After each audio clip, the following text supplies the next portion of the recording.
we're actually going to wait just a little bit because Restream is still trying to send it over to YouTube and Twitch. Oh, okay.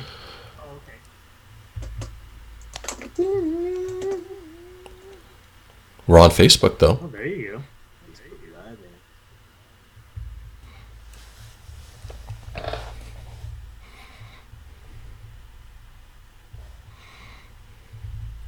Yeah, I noticed on the last one, YouTube, it cut off like the first minute or so.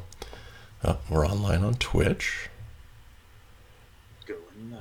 I'll share that Facebook video.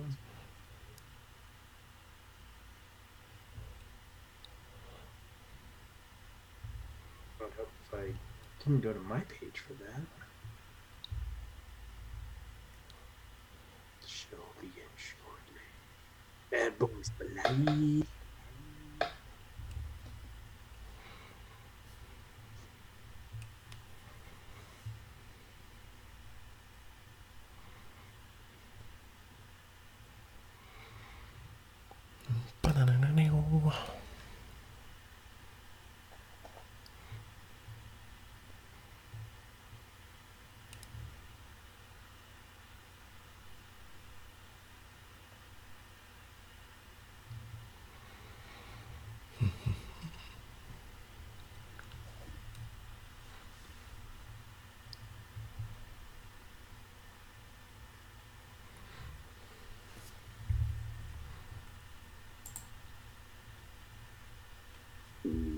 Oh, hello.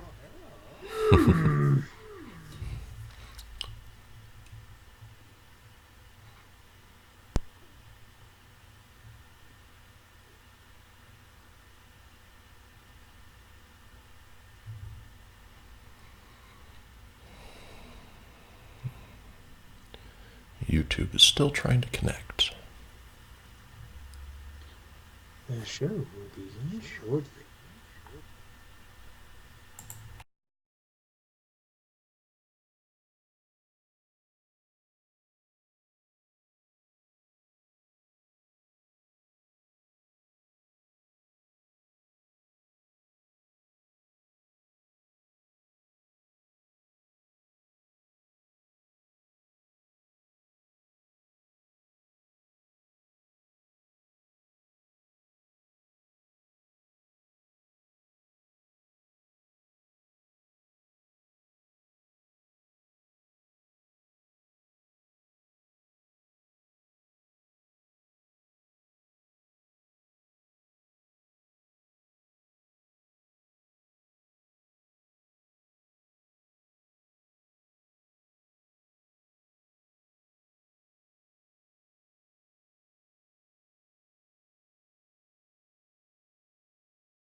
Hello and welcome to another episode of the Proton Pack Podcast. I'm Kris, and with me always is the Robin to my Batman, Tony. Say hey, Tone. Hi guys, how are you? That was a delayed one.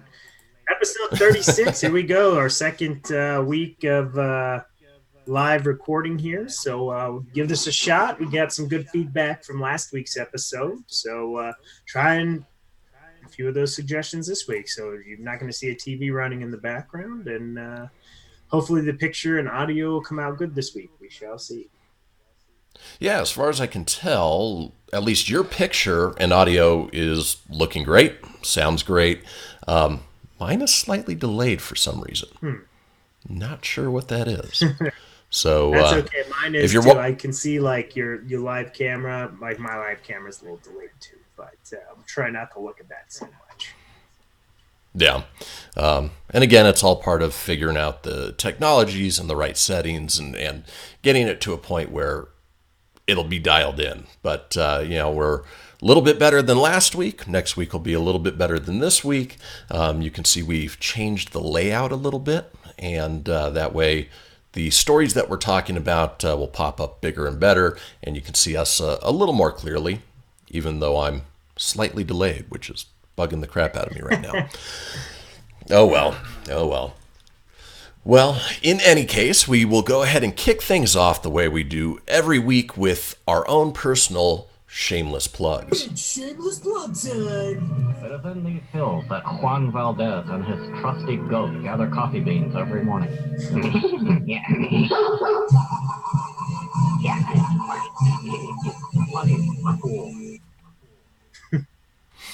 All right.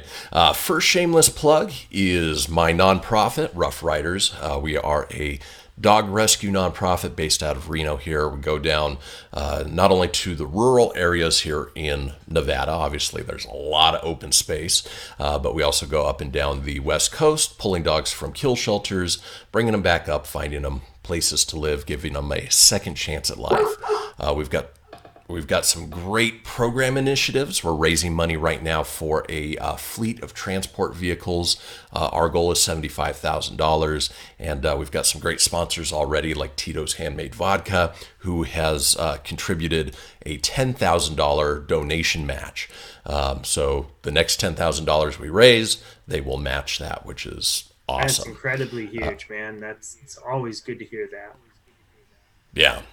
And so if you're interested in learning more, head over to roughriders.org, or you can check us out on Facebook or Instagram at Rough Riders Saves.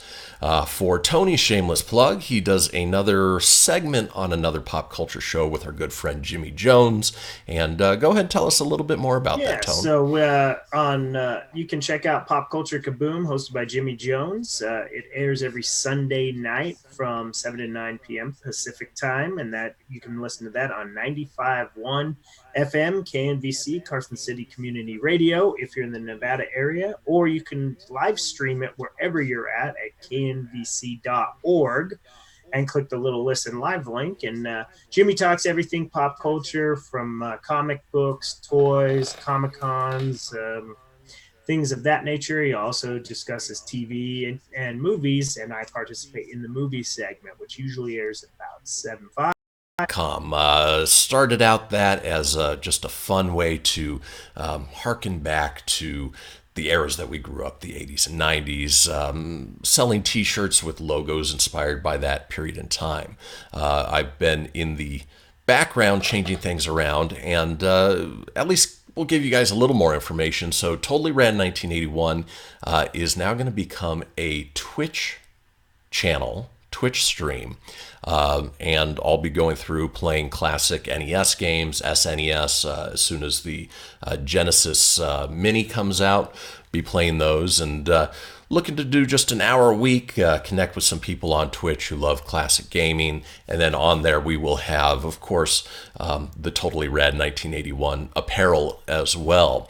And then, of course, if you enjoy all of that throwback stuff, check out mainly the Instagram page, which is at Totally Rad 1981, and we've got all sorts of fun throwback commercials and TV and cartoon intros and things that'll definitely remind you of your childhood if you grew up around the same eras that we did. Excellent! A little delayed on stuff this year. All right, and then our final shameless plug. Our final shameless plug. It is. So Tony and I are going to be at the Reno Pop Culture Con, not as attendees, but we're going to have a booth there. We're planning on doing a live show directly from the Pop Culture Con. Hopefully the technology holds up and we're able to get a good Wi-Fi signal to get that out. But we'll be recording segments and doing things along those lines as well. Hoping to have some little tchotchkes, maybe some stickers or buttons. And so if you are coming out to the Reno Pop Culture Con, definitely stop by, say hi. We'd love to meet you. And we're hoping to maybe have some special guests as well. Yeah, I'm hoping we can book some. I know we'll be talking to our friend Jimmy Jones from Pop Culture Kaboom, but we look forward to getting this set up. This will be our first time doing it. In fact, the airfare is booked. I'll be out there. Won't be here in Colorado. We'll actually be there live in Reno, Nevada. So I look forward to going home to do that. Yeah, and they've announced a few new guests as well. So Val Kilmer, Summer Glau, Ray Park, who played Darth Maul. And he played Toad in the original X-Men. That's right. So, there's going to be some neat guests there, Artist Alley, Authors Alley, lots of fun stuff. Just think of it as a mini San Diego Comic-Con. Yeah, I'm looking forward to it. And it's done from, if you guys have been to the Denver Pop Culture Con, it's put on by the same exact people, and they do a really good job with the one here in Denver. So really cool that they're putting on the one in Reno. Nice. And hopefully my phone will stop buzzing here so that, I use my phone as my webcam. And so anytime a text message or something comes through, it bzz, bzz, bzz, yeah. And bitch. and when I'm using it, what's annoying is I can't put the do not disturb mode on because you have to have the phone closed in order for do not disturb to take place. So I'll figure that out at some point. But in the meantime, if something comes through, that's what that little buzz is. All right, so we got the shameless plugs out of the way. We got our little, technology stuff taken care of. Let's get the show started. It's not going to be a huge show. There wasn't a lot of information that came out. But with that being said, there are some big stories that came out. And so let's go ahead and kick it off like we do every week with some TV news. Yeah, TV is going to be real short. I think the intro is even longer. Bazinga! The cream of the crop! Hey, baby. Let's go, Bob. Excellent. Hail to the king, baby. All right, so with D23 taking place the previous weekend, we got our first official trailer for The Mandalorian. And I can't say how much I am excited for this show. It is, it looks amazing. It looks theater quality. It looks like a legit Star Wars movie, and it's just a TV show. And like I said, I think it is the most expensive TV show ever produced. They had something like $100 million budget to create it. And it's helmed by Jon Favreau. So Lion King, Iron Man, definitely an awesome director in his own right. Because of the trailer coming out, we're starting to get a little bit more information on when it takes place and just what's going to be happening in it. And it's looking like The Mandalorian is going to take place between episodes 3 and... No, I'm sorry. Between 3 and No, between 6 and 7. And we'll basically follow the origins of the First Order's rise to power. And so, we might get a little Knights of Ren in there, but we do know exactly where that's going to be. Dave Filoni, who is one of the directors, says, you get that the rebels won and they're trying to establish a republic, but there's no way that could have set in for everybody all at once. And so, with the events of Return of the Jedi, both sides are scrambling basically to establish their own governments, if you will. And this is just showing that rise for the First Order. Yeah, I think it's going to be a real cool that they're going to incorporate that. I look forward to seeing, what the story is with the lone bounty hunter. Just see what it's going to be like.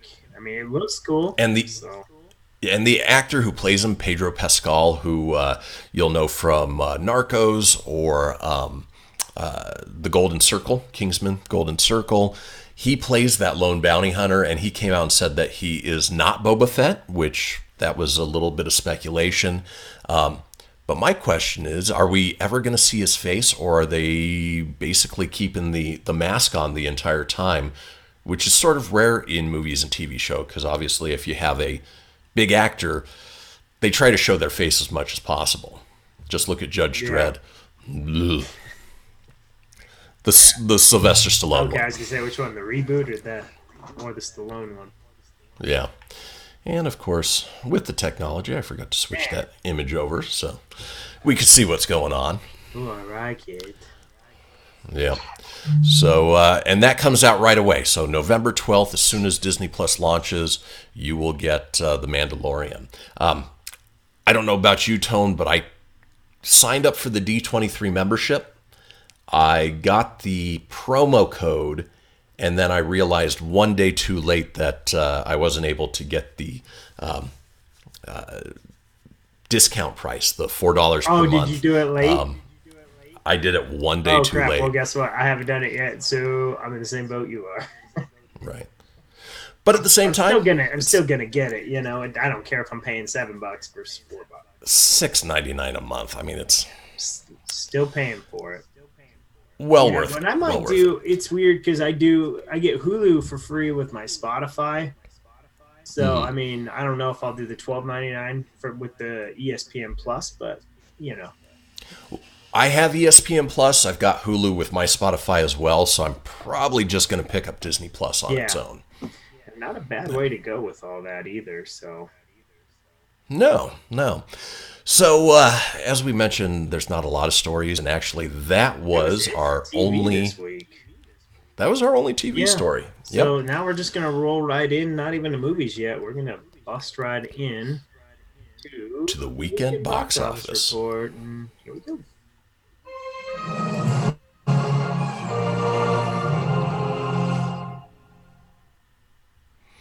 All right. As my computers are catching up. Welcome to the box office report. Yeah, singing at 11:30 in the morning. I can't be drinking my yum yums.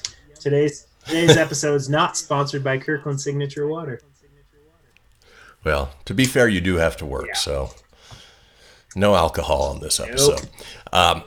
At the weekend box office, there wasn't a whole lot of change. There weren't any big movies that really came out last week. This is I'll go on that little rant I usually do on this show, but when you look at movies that bomb, typically during the summer because they open against something big, maybe look at a weekend like this to release your movies. Right. Well, and I think because it was the Labor Day weekend, a lot of people were out camping, doing things that, maybe they just assume that it would be a slower box office weekend. But again, I don't know if that's just because there weren't any big new movies that came out. It was everything that was already in theaters, or, that's a proven fact, and that's why they don't release it then. I don't know. I did happen to go see a couple of... I did see a few movies this last week, but...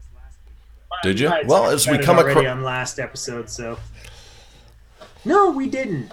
We'll get to it when we come across the thing because they're both in the top 10 that I saw. So Nice. All right, so first place for a second week in a row is the R-rated action thriller Angel Has Fallen with another 11.5 million, bringing its domestic total to 40.6, which it's good. You know, I heard that movie doesn't have a lot in the way of story, but it's just a fun popcorn. When you look at that for a number one movie for 2 weeks in a row, like for as big as the summer box office has been, 40.6 million seems kind of just a little bit. Let's see. In second place was the Seth Rogen produced Good Boys, which I know you said was awesome, with another 9.1 million. It was good.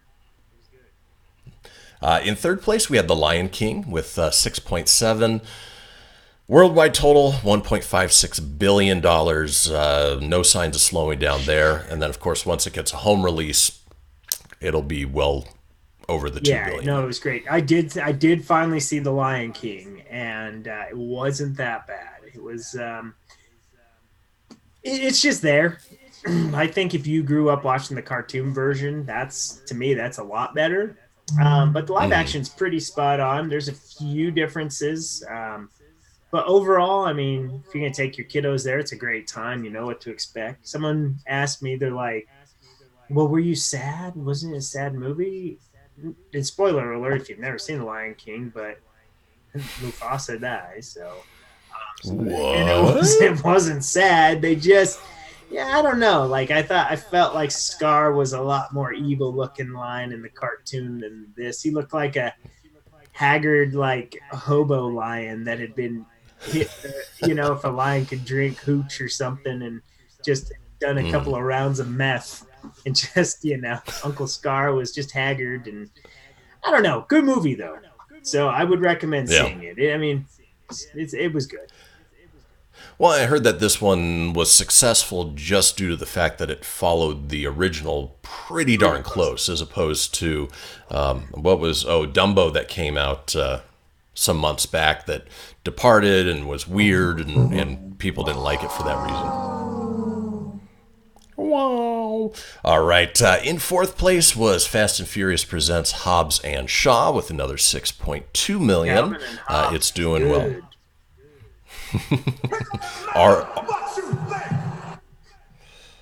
R-rated Calvin and Hobbs. That was a damn good movie. Yeah.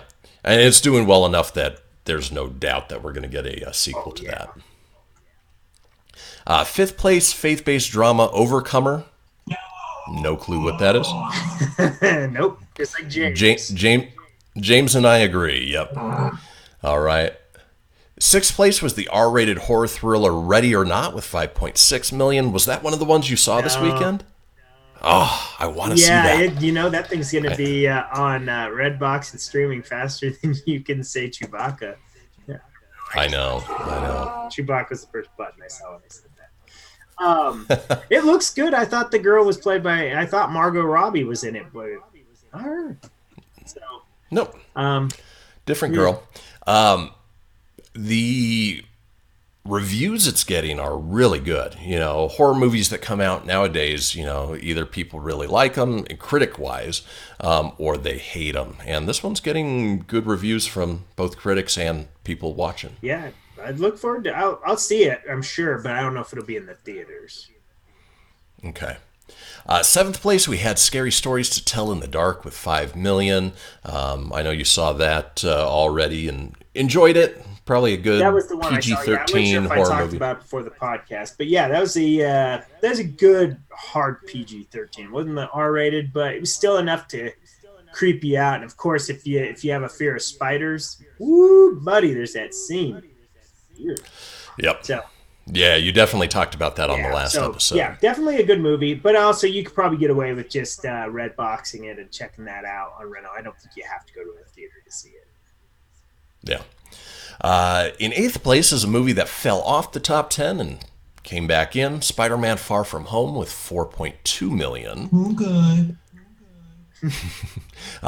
Ninth place, Dora and the Lost City of Gold with 4.1 million. We did it! I'm really surprised you don't have that sound clip. No, I deleted it off still the pulled thing, it. and I just forget it. I forget we're going to talk Dora. I just wouldn't plan on the last 3 episodes we talked Dora. It's kind of like when the show took off, I tried to squeeze Taylor Swift references in like the first couple, which have since died off, thank God. Yeah. And then closing out the top 10 was the Angry Birds Movie 2 with 4.1 million. The boys saw it. They said they liked it. Probably a good kids movie, but obviously not Pixar quality or DreamWorks or anything along those lines. Yeah, I don't think that's something I would watch. I mean, of course, if I had kids, it'd probably be a lot different. I probably would end up seeing it. But animation looked great. I did give it that in our review thing I did on Pop Culture. That was the only nice thing I think I said about it. I'm such a geek. All right, and that does it for the top 10. Now, this weekend, we have more than likely what's going to be the new number 1, which is It Chapter 2, and I am looking forward to it. That was only good if you saw watching the live stream. Psycho. All right, Tony, get that button ready, because moving on from box office report to movie news. Are you the keymaster? Wrap it up, fuzzball. We came, we kicked it down. This baby hits 88 miles per hour. We're gonna see some serious shit. All right. Our first bit of movie news is actually our trailer of the week, and just dropped a couple days ago. Yeah. I don't have any sound bites for it, but we don't need sound that's bites okay. for it. The third installment of the Bad Boys movies. What is it? 18 years after the last one, something along those lines. A lot of time in between every single one of these. Yep.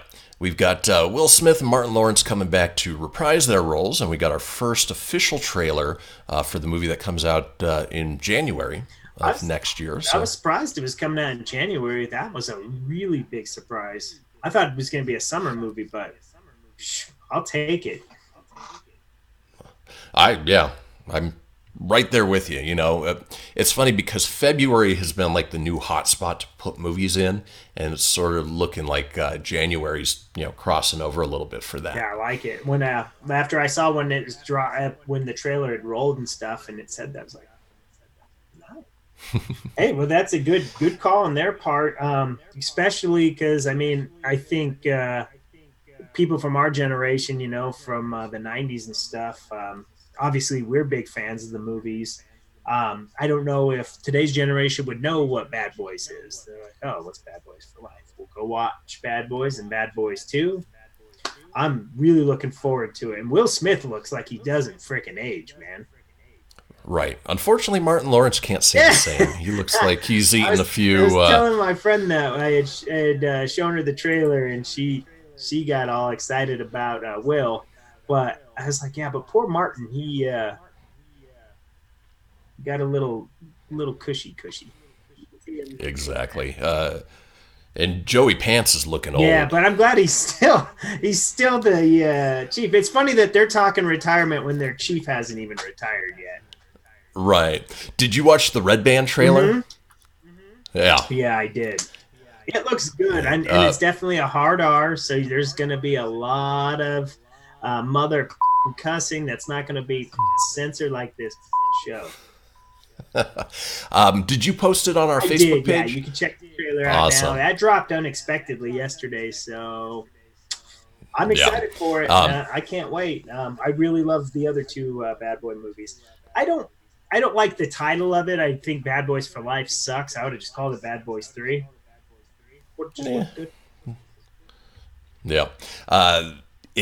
You'll see from the trailer that it holds the visual style of the previous two Michael Bay directed movies, even though this one isn't directed by Michael Bay. It's directed by Belgian filmmakers Adil El Arbi and Bilal Fallah.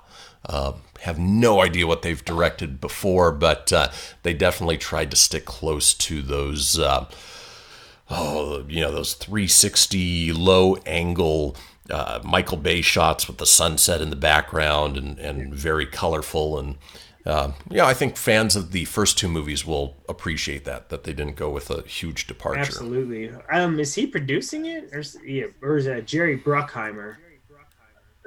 Jerry Bruckheimer, I wouldn't be surprised if Michael Bay's a producer on it, just because of the first two movies. So it's gonna be good. January is when it drops, so that's gonna kick off a good year of movies in 2020.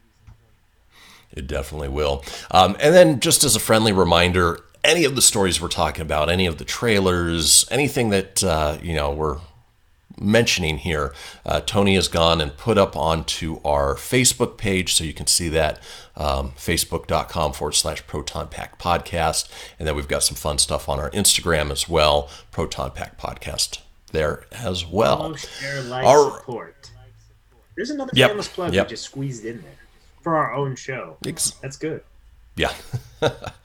All right. Moving on to the next story is we're going to have actually quite a few DC Warner Brothers stories, which is sort of strange. We don't get that many in 1 week. And what's this one going to be? Not a whole lot of Marvel. So this is a movie that I've been very apprehensive about. I haven't been thrilled with the information coming in. You're like, you don't want to talk about this.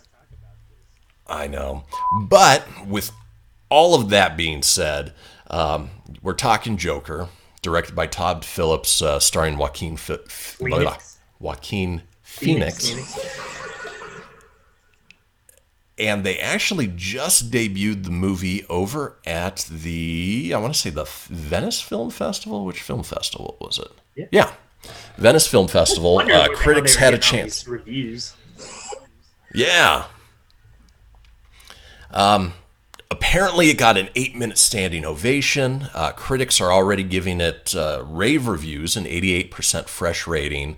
It is very reality grounded. So similar to the Dark Knight trilogy, it's not going to have, people who can fly and all of the, more superpowered stuff that you expect from comic book movies. I'm still going to see it. I'm still going in with low expectations just because, they could have made this movie a non-Joker movie because it doesn't stick to any of the comic book roots. Right. But apparently it's good, so. Yeah, I gotta say, I really didn't want to see this movie after not when we heard about it. And especially with the first trailer, I was like, and Todd Phillips usually sticks to just comedy. Like he's done The Hangover and Road Trip and Old School. He's really known for that. Like he likes to show up for the gangbangs. I doubt this will be in this movie. The premise of it's kind of lame. It's like, okay, so Arthur Fleck's a failed comedian and he gets bullied and beat up, and then it sends him into the depths of madness.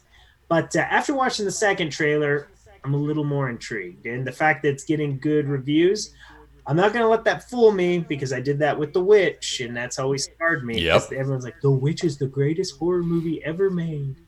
And I went in it wanting it to be that, and it was the biggest pile of food. It was terrible.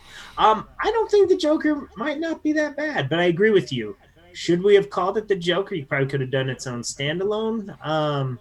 Joaquin Phoenix is a great actor, so from Johnny Cash to the Joker, let's go. I look forward to seeing it, actually. So we'll have. Yeah, should be interesting. And the irony of this, well, not irony, but just the odd thing is that when all of this started coming out was a couple days before, so September 3rd, 4th.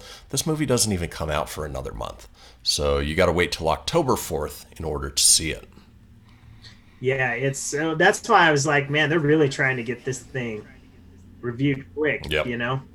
Quicker than the way Disney and Fox swept Dark Phoenix under the rug. They're like, yeah, it's a piece of crap. Let's just get rid of it. Yeah. Probably for the best too.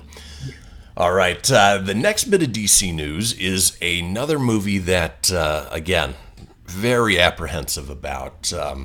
Just don't see it being all that great. And we're talking Margot Robbie returning to her role of Harley Quinn in The Birds of Prey and the Fantabulous Emancipation of One Harley Quinn. With all of that being said, we just got a new little teaser trailer that basically plays into the idea of it coming out. There's the balloons, the red balloons coming up, the iconic It music, and then Harley Quinn comes in, starts bashing balloons. And that music? I just wanted, yep. just wanted a reason to do it. I didn't know we were going to talk so much about Mr. Pennywise here. And basically making a joke about, no more clowns, obviously referring to her relationship with the Joker. So it shows some really quick snippets of action in there as well. I'm not seeing enough in this to be like, yeah, that looks amazing. But being a comic book movie, I'll probably still see it. Yeah, I'm going in low. This one, I'm going low expectations. I liked Margot Robbie's portrayal of Harley Quinn in Suicide Squad. I did too. It's great. And she's beautiful, so what's not to like there? I do generally even like her movies, not just because of that. But just her look is a little... I just don't know. Especially when we're already getting another Suicide Squad 2, where she's supposed to be in that too. So I don't know where this is all going to fall. This is why with DC trying to rush to get, make their own universe. They kind of, you get weird things like this. So we'll see. I will give DC this. The last couple movies haven't been bad. You think about like Aquaman was pretty good. And Shazam was awesome. I love Joker Shazam. Doesn't look great, but might surprise a lot. I mean, that second trailer looks good. This new trailer doesn't excite me to go see this, but what do you do? Right. The Harley Quinn project that I'm actually really excited to see is the one that's going to be on DC Universe, which is the Harley Quinn adult cartoon. Yeah. Some great voice acting there, and being that it's adult, there's going to be cursing and blood and all kinds of fun stuff there. And if you ever watched Batman the Brave and the Bold cartoon, Diedrich Bader, who did Batman's voice, is going to be doing Batman's voice in this one as well. Oh, nice. Yeah. All right, and get him from the Drew Carey show. I know. I think of him from Office Space. Peter Man. Yeah. All right, and then we've got one more bit of DC movie news, and that is, we know now that Robert Pattinson is going to be donning the cape and cowl for Batman, or The Batman, from Matt Reeves' project. And he came out recently to Variety, not came out, but talked to Variety. Oh, but I would. Talking about actually donning the suit. And so what he said is, I put it on. I remember saying to Matt, it does feel quite transformative. He was like, I would hope it does. You're literally in the batsuit. You do feel very powerful immediately, and it's pretty astonishing, something that is incredibly difficult to get into, so the ritual of getting into it is pretty humiliating. You've got 5 people trying to shove you into something. Once you've got it on, it's like, yeah, I feel strong. I feel tough, even though I had to have someone squeezing my butt cheeks into the legs. So it looks like he's having fun with it.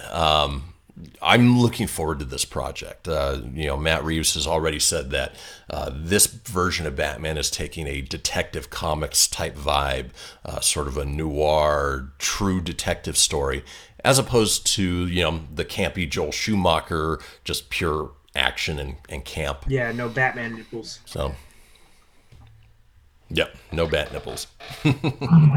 So, I think Robert Pattinson's going to do well. I haven't seen... No, I take that back. I know he's British, but he's going to probably do an American accent in this, and I don't know what his American accent is like, so...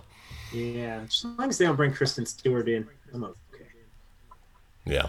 And hopefully he doesn't go with the gravelly, what was it? After Batman Begins, Dark Knight and Dark Knight Rises with Christian Bale, you could almost not understand what he was saying. And I'm always talking like this, and I'm Batman, and I want to just get up all over the place. Oh, yeah. Hopefully, they just get a Randy Savage-like voice. That'd be fun. Yep. So production itself kicks off, looks like early next year. We don't have a date on its release. So as more news comes out, we will certainly let you guys know. We will. All right. Moving on from DC news to just a teensy bit of Marvel news. We are getting the home release date for Spider-Man Far From Home.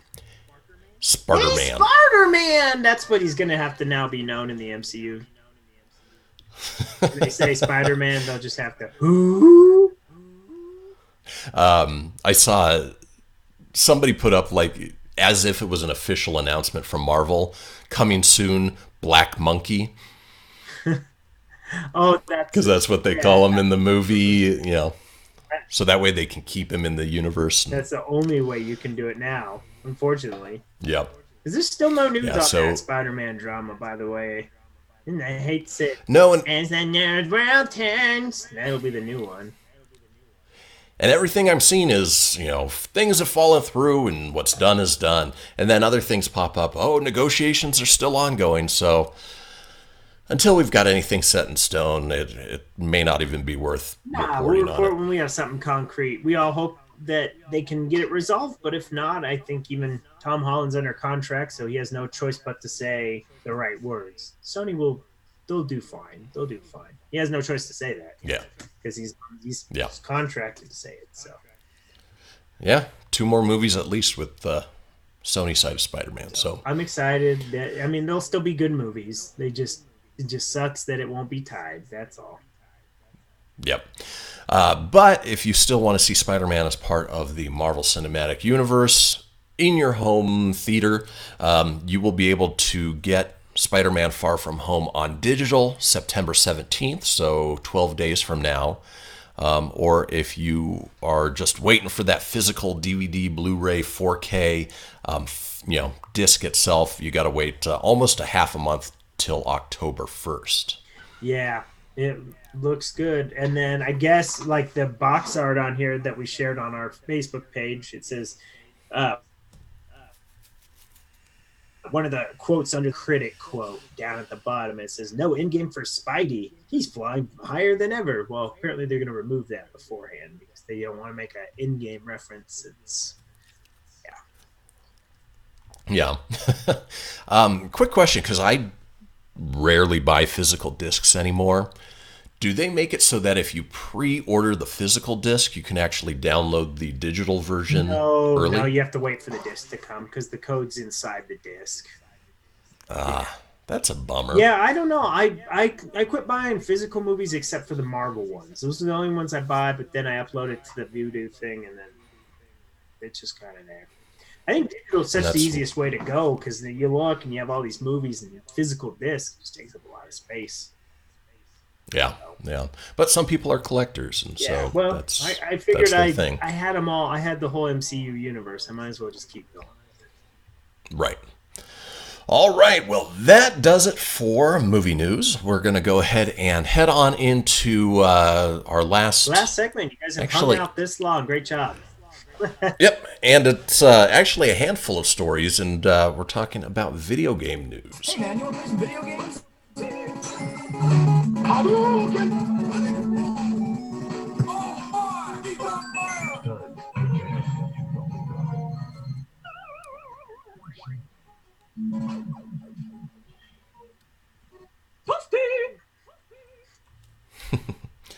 All right, let's see. A little bit of Star Wars video game news.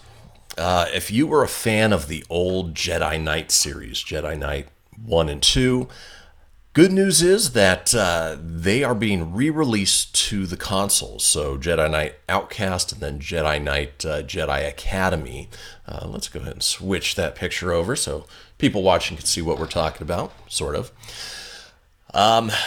looks like initially it was supposed to come out just to Nintendo Direct, but now it seems like it is coming to Sony as well. Looking through here, it doesn't look like they're looking to bring it to Xbox. Yeah, I wonder what the deal is with that. I don't know. Really strange.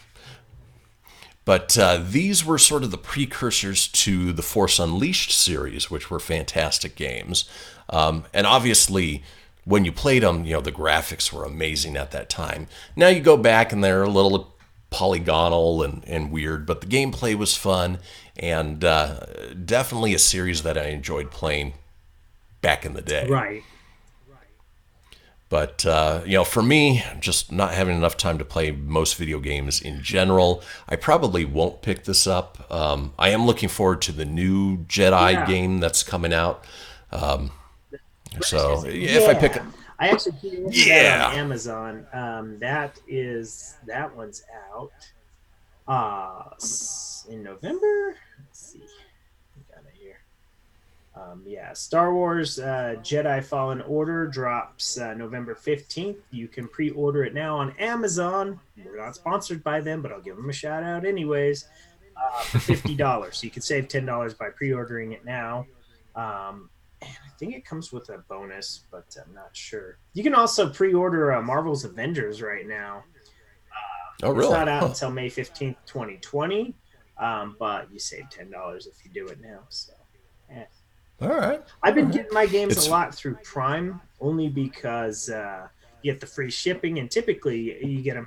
It's there the day of. Yeah, and it's there the day of, and I don't have to go to the store and get it. I mean, if you're saving $10 and you don't have to go anywhere special, I mean, it makes sense. I mean, if Costco would get them, which you go to Costco.com for most, but unfortunately, Amazon just ends up being the best deal for game. Yeah. It's funny. I'm going back through these pictures of Jedi Knight 2. I was trying to remember what system I had that on, and then it hit me that I had it on the GameCube, with that teeny little disc, and I think it is, was it? I played it. I had it on the PS2, or I played it on the PS2.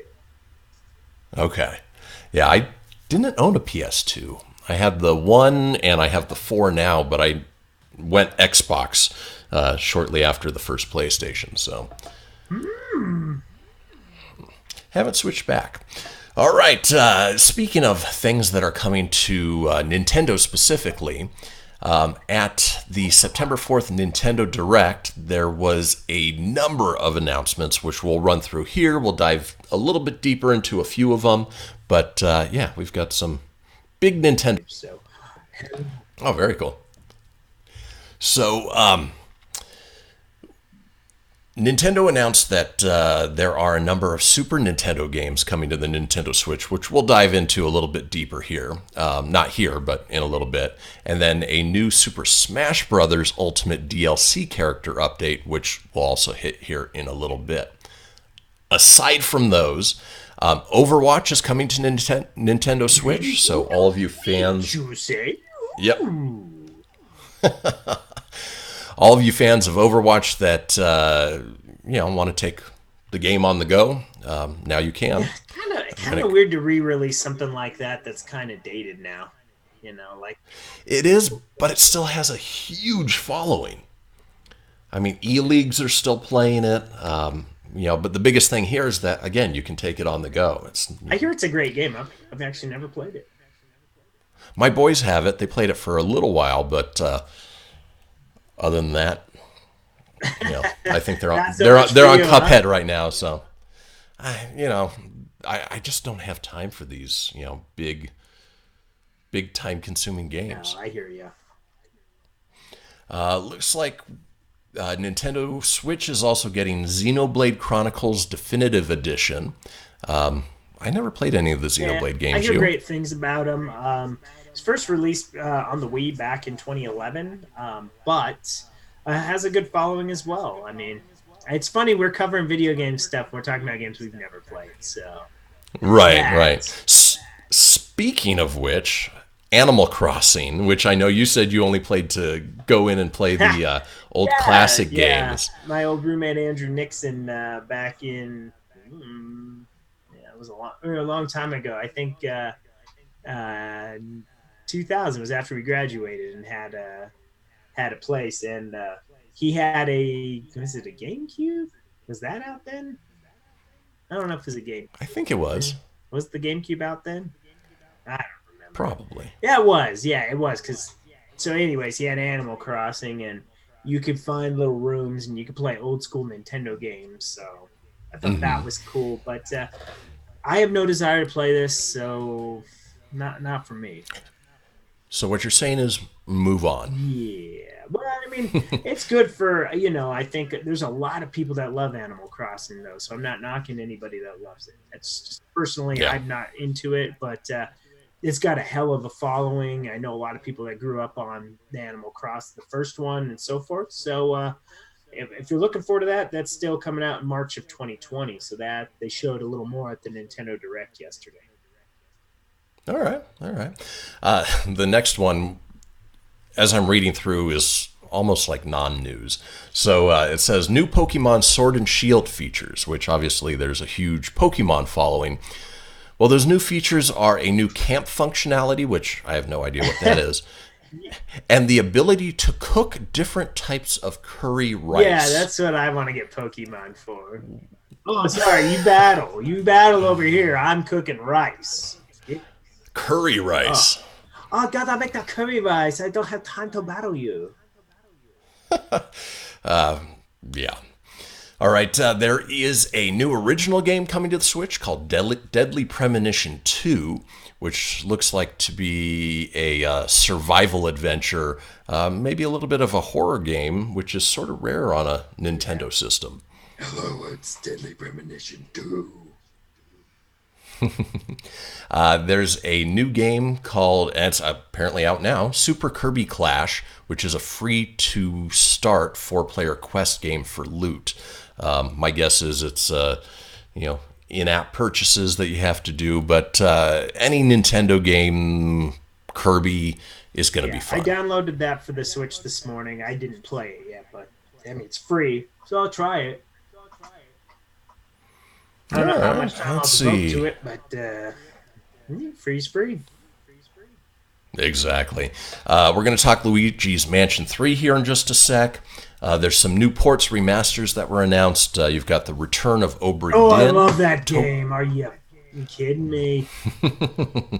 Tokyo Mirage Sessions. Oh, man, another great game. I can't wait to play. Divinity Original Sin 2. Oh, my God. Oh my, he's on fire! These games, man. I mean... This one actually is pretty good. Doom 64. Yeah, I actually never played Doom 64. Really? Oh, never mind. I did. I take that back. I did. It had the yellow cartridge. It did, yeah. What we already talked about, Star Wars Jedi Knight 2, Jedi Outcast, and then Assassin's Creed Rebel Collection, which includes Assassin's Creed 4 Black Flag and Rogue. All good if you haven't played the Assassin's Creed games. Black Flag was a good one. That's the only one I actually really got into. Because that was the pirate one. Yeah, a little bit different from, the traditional Assassin's Creed. The last one I played was actually the one that took place during the Revolutionary War. So that was fun. But, damn games start to keep up with it. Exactly. It's like once a year there's a new one coming out. So, all right. So from there, we will go ahead and go into some information about Luigi's Mansion 3. Ooh, Luigi. Yep. Oop, you disappeared from the screen there for a sec. He sucked me up in his little vacuum cleaner thing, All right. So the big announcement with Luigi's Mansion 3 is there's what's called new Scream Park mode. And I'm talking over your drops. That's there, okay. Tone. I hit it. I didn't time that good. Apparently, this new Scream Park mode will allow 2 to 8 players to battle ghosts as either Team Luigi or Team Gooigi. Which, if you're watching our stream here is the ectoplasmic version of Luigi. That is not Luigi. Your drops are pretty low. I don't know what happened. Oh, I turned the volume down. Well, that would explain it. So now I can go. There we go. So it adds a new co-op feature that obviously be fun. You can play with friends online, and I don't know if it allows you to do the co-op if you've got two Switches nearby each other, but I've played little bits of the other Luigi's Mansion games, and they're fun. Any Mario game is fun. Yeah, this is gonna be a good one. The more I see of it, they took the elements of the GameCube original Luigi's Mansion and then the 3DS version. So, adding this new gameplay mode actually might make their online service fun to use with other people. So, yeah, and it says that there's a little trailer here that I'm sure is on our Facebook page. We get some looks at the new floors in the haunted hotel featuring the mezzanine, Castle McFrights, Garden Suites, Tomb Suites, the Dance Hall, and the Spectral Catch. So, and it drops October 31st, oddly enough, on Halloween, which actually is pretty smart on Nintendo's part. Yeah, I think very smart marketing, and I'm a Luigi, number one. All right, sticking with the Nintendo Switch, probably one of the main reasons to own one is Super Smash Bros. Ultimate. Not only did it come with just a huge number of characters, there's more and more characters that are coming out, it seems like every week.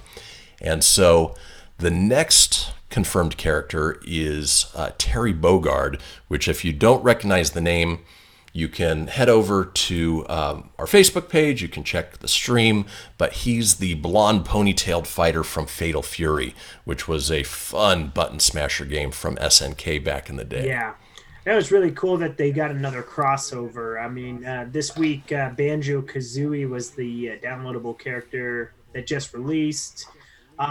Did you already download it? No, I have not. No. Okay. Yeah, there's $6 a pop for a character, so not that that's a lot, but I didn't download them yet. But what's right. cool is it gives Smash Brothers that much more replayability because now you have a new stage and a new story to go through. So, it's pretty good for the $6. I just have not. Including a Fatal Fury fighter in there is pretty cool, actually. So.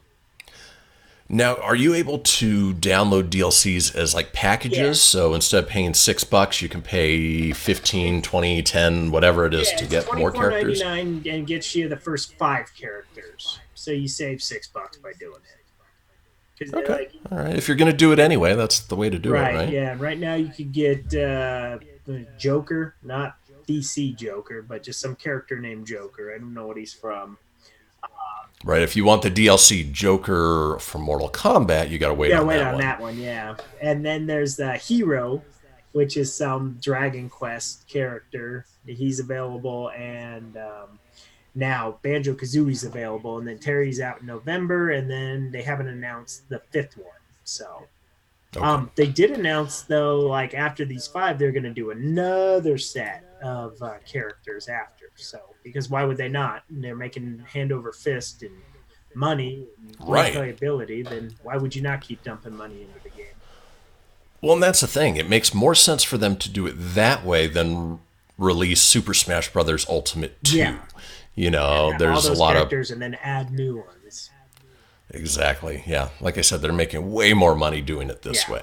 Smart. And I think more and more games will follow suit, where it'll be just like the base game that you purchase once, and then updates will come along and DLC characters, and you won't have to, buy the new version of the game once a year or once every 2 years. Yeah, no, they're smart. I think Killer Instinct on the Xbox One was like that. Was one of the first ones like that, where it started out as a base game. You could get the free version, which only had like 4 characters, but if you bought the one, you had 8 characters. And then every season that drop was like $30, but it gave you like 8 new characters. And they've done 3 seasons and they're up to like 24 or 30, somewhere between that amount of characters in the game every time they update new modes and new things like that. Yeah. So it gives it good replayability. And I wish Marvel vs. Capcom would have done that. Instead, they just kind of fell off the face of the planet. Well, I think they sort of need to go back to the drawing board a little bit. Their characters were funky looking. You know, if they make them look... Go back to the sprites, man. Go back to that animated. Or take a page out of Dragon Ball Z Fighters and make it all anime looking. Yeah. Well, even like Street Fighter Alpha feel, where it was that next level of the 2D, animation, but it was crisp and it was clear. Not this weird 3D where everybody's got these weird shoulders and chests and tiny heads and yeah. They were really goofy looking in that one. Yep. All right, we are finally on our last story. Yeah, and with as few stories, we're at an hour and 5 minutes now. Well, I think Not bad at 5 all. of those minutes was that pre-show. Yeah, and that was just us waiting for YouTube to finally grab the stream. This one I'm super excited about. I mean, now if there wasn't a reason to own the Nintendo Switch, my God, go get yourself a Nintendo Switch. What do you? Well, Nintendo Switch had been releasing NES games, which are fun, but up to this point, nothing in regards to Super Nintendo games. Well, of course, that's all going to change now because they just listed a ton of games that they're making available on the Switch, including Brawl Brothers, Demon's Crest, Joe and Mac 2, Kirby's Dream Land 3, Star Fox, Super Earth Defense Force, Super Mario Kart, Super Mario World 2, Super Puyo Puyo 2, Super Tennis, Breath of Fire, F-Zero, Kirby's Dream Course, Pilot Wings, Stunt Race Effects, Super Ghouls and Ghosts, Super Mario World, Super Metroid, Super Soccer, and The Legend of Zelda: A Link to the Past. And for the record, back in the Super Nintendo era of the early 90s, everything was super. Like, I don't know why they did that. Super Mario. Well, the Mario thing I got, that's always been super, but Super Metroid. Well, there was still crossover that, when they released the Super Nintendo, they were still putting out some NES games. And so just to not confuse people, they made sure that... So now, check this out. So what you're getting with this deal here is you're paying $20 for 1 year of Nintendo's online service. This is the only way you can get these. So you pay one time, $20. Yeah, unlimited access to these games. And then roughly 60 Nintendo games. And there's some gems on that on the Nintendo side. That there's an unreleased Excitebike game they put on there. It's a lot of fun. There is almost everyone that's non-licensed, of course. Like, you're not going to find Ninja Turtles or anything like that. But it's really cool. And this list here was super surprising to roll out with. Like, they just kind of gave you the big heavy hitters right out the gate.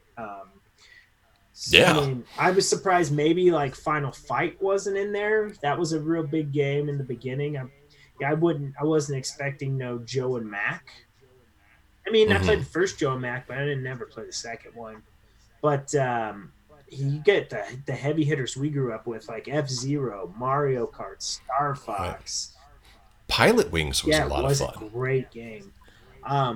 So I'm really excited, and I never played Kirby's Dream Land 3 on the Super Nintendo. I don't think I hadn't either. So, really cool, and I'm telling you to take this on the go with you now. So your Switch, if you're paying $20 for the year, and this is not a month, it's for a year, you now have over 80-something games right out the gate. You don't have to download them. They're just there.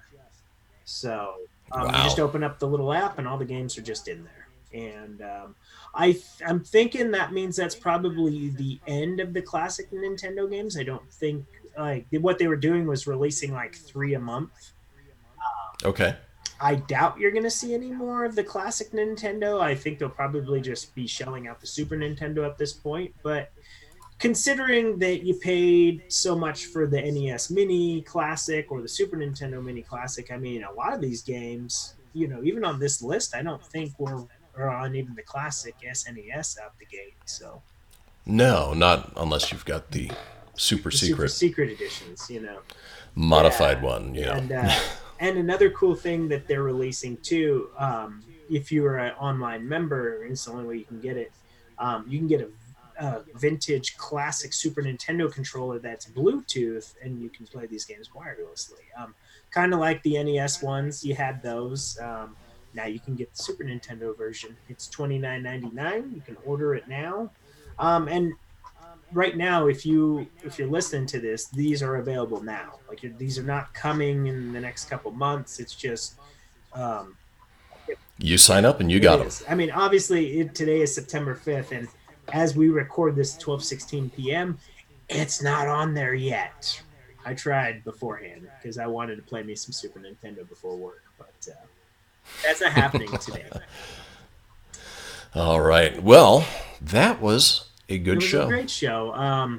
Thanks to everyone who tuned in, even if you tuned in just for a minute and you saw our beautiful faces and we're like, no, I'm good. I'm not watching that. Thanks for chiming in. We look forward to meeting you all at the Reno Pop Culture Con when you come out, and look forward to episode 37 next week. Yeah, and so, as always, give us your feedback. Let us know what you like. Obviously, with these live streams, we're still dialing in a few things. As I mentioned on the top of the show, it's bugging me, this delay that's happening with my video. Tony's looking better, though. Yeah, hey, it's not blurry, but I did take into consideration that my internet sucks. It probably does. I'm in a basement, for God's sake. That's all right. And subscribe, download, stream, share. Let us know what you think. Of course, we appreciate everybody who listens and tunes in. And for the podcast version, because we've really focused on our live stretch and stuff.